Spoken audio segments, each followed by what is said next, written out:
XTV, shoutout po.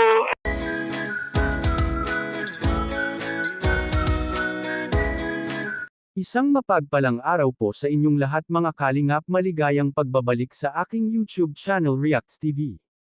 Nakakatakot ang topic natin ngayong araw mga kalingap dahil si Maribel ay may daladalang itak. Bakit kaya? At Kalingap Rab, kahit delikado, umulan man o bumagyo, kahit mahirap ang daan, pinupuntahan agad nila si Maribel dahil papatayin daw sila ng kanyang stepfather.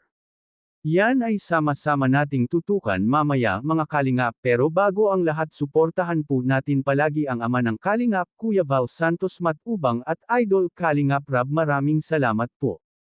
At paalala lang po mga kalingap, panoorin ng buo ang video para malaman mo kung ano ang nilalaman nito bago mag-comment, at wag ring kalimutang mag-like sa video na ito.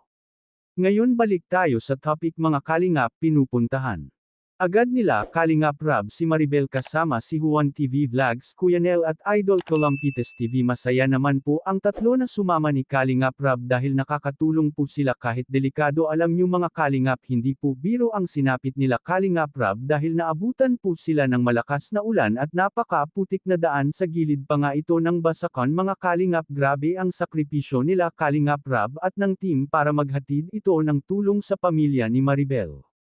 At kahit delikado pa nga sila Maribel mga kalingap dahil papatayin daw sila sa kanyang stepfather, kaya may dala-dalang itak si Maribel mga kalingap. Sabi pa nga niya sa interview ni Kalingap Rab ay papalayasin na sila sa bahay. Paano na sila Maribel mga kalingap? May lola pa siya na malabo na po ang mata, hindi na po makakakita, at matanda na ito. Kaya pala may dalang itak at kutsilyo si Maribel mga kalingap. Tinatago niya pala ito dahil delikado sila, baka yayariin po sila. Yan po ay panayam ni Maribel sa interview ni Kalingap Rab.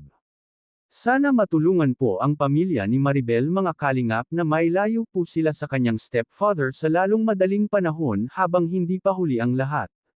Hanggang dito lang po muna ang Kalingap Reacts TV update ngayong araw mga kalingap. Sana'y huwag kalimutang mag-like at subscribe at i-on ang notification bell for more updates. Maraming salamat po, mabuhay tayong lahat. God bless us all.